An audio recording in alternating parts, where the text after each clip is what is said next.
നമസ്കാരം, ഞാൻ ബിന്ദുമായൻ. ഞാനിന്നൊരു ബിസിനസ്സിനെ കുറിച്ച് പറയാനായിട്ട് വന്നിരിക്കുന്നത് കേട്ടോ. നിങ്ങളൊക്കെ ബിസിനസ് നടത്തുന്നവരായിരിക്കാം, പക്ഷേ എൻ്റെ പൊട്ടിപ്പൊളിഞ്ഞ ഒരു ബിസിനസ്സിനെ കുറിച്ചിട്ടൊന്നും എനിക്ക് പറയണമെന്ന് ആഗ്രഹമുണ്ട്. നിങ്ങൾക്ക് ബോറടിക്കുമോയെന്ന് അറിയില്ല, എങ്കിലും അല്പസമയം ഒന്ന് ക്ഷമിക്കണേ, ഒന്ന് കേട്ട് നോക്കണേ. ഞാൻ പറയട്ടെ. എൻ്റെ അച്ഛനൊരു ബിസിനസ്മാൻ ആയിരുന്നു.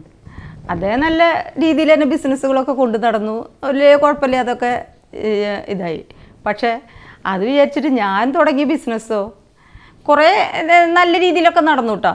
ഞാൻ നടത്തിയത് ആദ്യം തന്നെ മിഠായി കമ്പനി ആയിരുന്നു. എൻ്റെ അച്ഛന് മിഠായി കമ്പനി ആയിരുന്നു, ബേക്കറി ഉണ്ടായിരുന്നു, അങ്ങനെയുള്ള കാര്യങ്ങളൊക്കെ ഉണ്ടായിരുന്നു. അതുകൊണ്ട് തന്നെ ഞാനും ഒരു മിഠായി കമ്പനി തുടങ്ങി.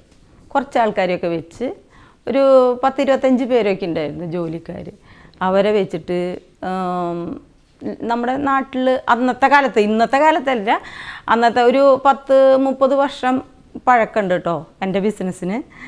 അന്ന് മാംഗോ ബൈറ്റ് തൊട്ട് കോഫി ബൈറ്റ് തൊട്ട് ലോലിപോപ്പ്, അങ്ങനെയുള്ള ഒരുവിധം എല്ലാത്തരം ചോക്ലേറ്റ് ഐറ്റംസ് ഒക്കെ ഉണ്ടാക്കി. പിന്നെ ഫ്രൈംസൊക്കെ ഉണ്ടാക്കി, സിപ്പപ്പ്, അങ്ങനെ കുറേയൊക്കെ സംഭവങ്ങളൊക്കെ ഉണ്ടാക്കി സപ്ലൈ ചെയ്യും കടകളിലേക്കൊക്കെ. അപ്പോൾ കുടുംബശ്രീയുടെ പേരും പറഞ്ഞിട്ടാണ് കേട്ടോ സപ്ലൈ ചെയ്തിരുന്നത്. ഞാൻ സ്വന്തമായി നടത്തുകയാണെങ്കിലും പുറമെ കടക്കാർക്ക് എല്ലാവരോടും പറഞ്ഞിരുന്നത് കുടുംബശ്രീ ആണെന്നാണ്. കാരണം പിന്നെ പ്രത്യേകിച്ച് അത് തെറ്റൊന്നുമില്ല, ഞാൻ ജോലിക്ക് വെച്ചിരിക്കുന്നതൊക്കെ സ്ത്രീകൾ തന്നെയാണ്. അപ്പോൾ അങ്ങനെ ഒരു കാറിൽ സപ്ലൈ ചെയ്യാൻ പോയി. കുറേ വർഷങ്ങളത് ചെയ്തു. നല്ല രീതിയിലൊക്കെ ബിസിനസ്സൊക്കെ നടന്നിരുന്നു. പക്ഷേ കടകളെല്ലാം കടം വാങ്ങിച്ച് എനിക്ക് പിന്നെ അവരെ നിന്ന് തിരിച്ച് പൈസ കിട്ടാതെയായി. അവസാനം ഞാനത് നിർത്തേണ്ടി വന്നു. അതൊരു ബിസിനസ്. പിന്നെയെന്ന് വെച്ചിട്ടുണ്ടെങ്കിൽ കാടക്കൃഷി ചെയ്തു. ഒരു 1500 കാടകളെ വെച്ച് വലിയൊരു ടെൻറ്റൊക്കെ കെട്ടി അവർക്ക് ഫുഡ് കൊടുത്ത് അവരെ കാഷ്ടങ്ങളൊക്കെ വൃത്തിയാക്കി എന്നും.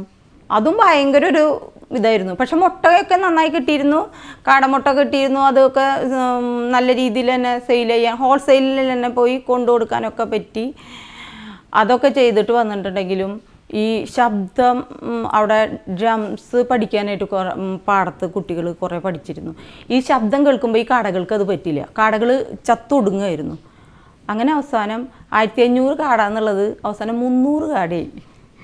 ആ കാടകളൊക്കെ ചത്തുപോയിട്ട് ചൂടും ഇവർക്ക് പറ്റുന്നുണ്ടായിരുന്നില്ല. അപ്പോൾ പിന്നെ അത് അവസാനിപ്പിച്ചു.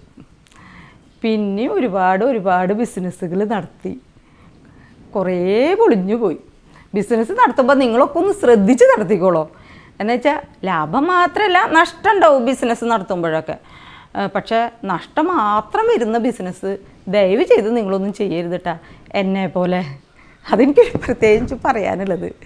നിങ്ങളൊന്ന് ശ്രദ്ധിച്ച് എന്ത് കാര്യം ചെയ്യുമ്പോഴും ഒരു ബിസിനസ് അതിനെക്കുറിച്ച് നന്നായി പഠിച്ച് നല്ല രീതിയിൽ അത് നമുക്ക് മുന്നോട്ട് കൊണ്ടുപോകാൻ പറ്റും എന്ന്